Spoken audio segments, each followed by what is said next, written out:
Jangan lupa like, comment, and subscribe channel YouTube TVRI Bengkulu dan nyalakan lonceng notifikasinya.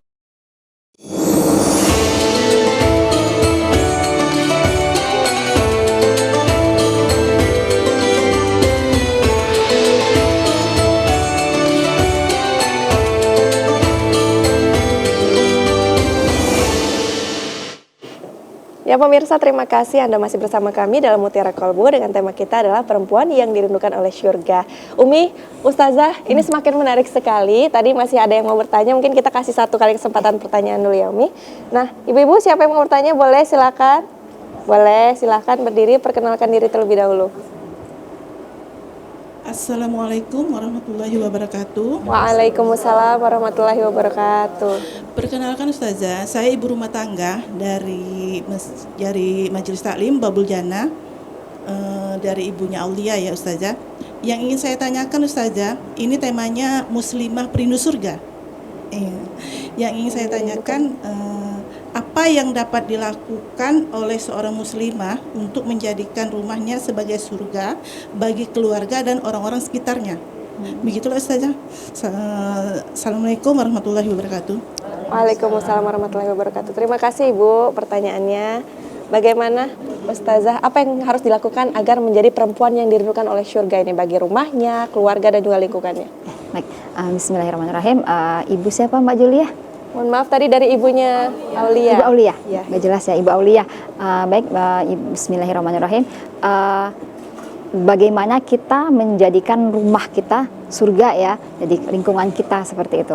Karena perempuan yang dirindukan surga tadi disebutkan adalah perempuan yang betul-betul mendirikan sholatnya, puasa, terus menjaga dirinya, kesuciannya, tidak mendekati zina. Terus yang keempat adalah mentaati suaminya. Nah, begitu juga ketika perempuan di rumah itu menjadikan rumahnya baiti jannati ya, bukan baiti nari ya. Nauzubillah. Jadi rumahku adalah surgaku gitu. Jadi kita berusaha untuk menerapkan perintah-perintah Allah Subhanahu wa taala. Jadi perintah Allah Subhanahu wa taala apa? Yang pertama yaitu menjalankan sholat dengan baik. Jadi setiap diri kita, anggota keluarga itu berusaha untuk melaksanakan sholat atau mendirikan sholat itu dengan baik, dengan benar gitu. Bagaimana sholatnya? Perhatikan dari diri kita, apakah sholat kita dari hari ke hari itu kualitasnya semakin baik atau semakin menurun gitu. Nah, kita perhatikan keluarga kita, anak kita gitu. Ketika seorang berusaha untuk memperbaiki dirinya, apalagi ibu ya, seorang ibu itu atau orang tuanya, itu ketika orang tua berusaha untuk jadi yang baik, memperbaiki dirinya, itu Allah Subhanahu wa taala otomatis akan mengislah atau memperbaiki keadaan anak-anaknya. Kenapa? Karena anak itu adalah cerminan dari akhlaknya, sikapnya orang tua. Ketika orang tua berusaha untuk baik, untuk mau jadi soleh gitu, itu anak itu akan menjadi baik, otomatis Allah akan baikkan seperti itu. Jadi jangan berkecil hati, jangan meragukan bahwasanya ketika saya baik nanti anak saya gimana ya gitu. Tapi ketika orang tua udah berusaha untuk berhijrah, melakukan hal yang baik, hijrah itu melakukan hal baik ya, meninggalkan hal buruk itu, karena Allah Subhanahu wa taala itu Allah akan mengislah, akan memperbaiki generasinya, memperbaiki anak-anaknya, orang-orang sekitarnya seperti itu. Jadi menunaikan hak Allah seperti sholat, terus berusaha untuk menghidupkan Al-Quran di dalam rumahnya seperti itu.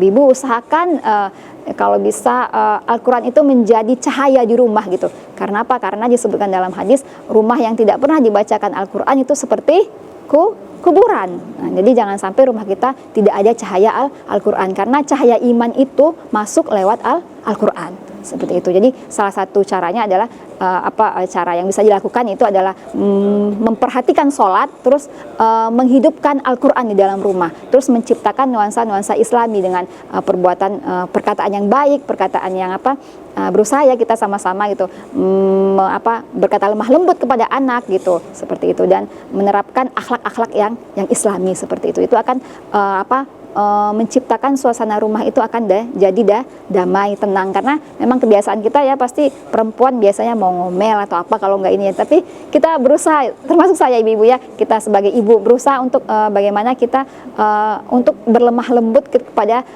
orang terdekat kita. Kadang permasalahan kita sebagai seorang muslim itu bukan muslim aja ya, sebagai manusia kita bisa berbuat baik kepada orang lain, tetapi kepada orang yang dekat kita semena-mena seperti itu. Padahal cerminan dari akhlak kita sesungguhnya itu di mana kita bisa baik kepada orang yang terdekat dahulu, suami kita, anak-anak kita gitu. Itulah sebenarnya hakikat orang-orang yang baik, yang soleh gitu. Dia baik terhadap orang terdekatnya seperti itu. Masya Allah, luar biasa. Terima kasih Ustazah Yusnelma sudah memberikan cahaya ini untuk ibu-ibu yang nantinya juga akan menjadi cahaya yang insya Allah juga akan dirindukan oleh surga ya ibu-ibu. Amin ya rabbal alamin. Pemirsa, itu tadi tausiahnya dan juga pertanyaan dan jawaban dari ibu-ibu dan juga Ustazah. Semoga kita juga mendapatkan ilmunya dan semoga kita semua bisa menjadi perempuan yang juga dirindukan oleh surga. Pemirsa, akhirnya saya Julia Hartanti mewakili seluruh kerabat kerja yang bertugas pamit undur diri. Sampai jumpa di lain waktu. Wassalamualaikum warahmatullahi wabarakatuh.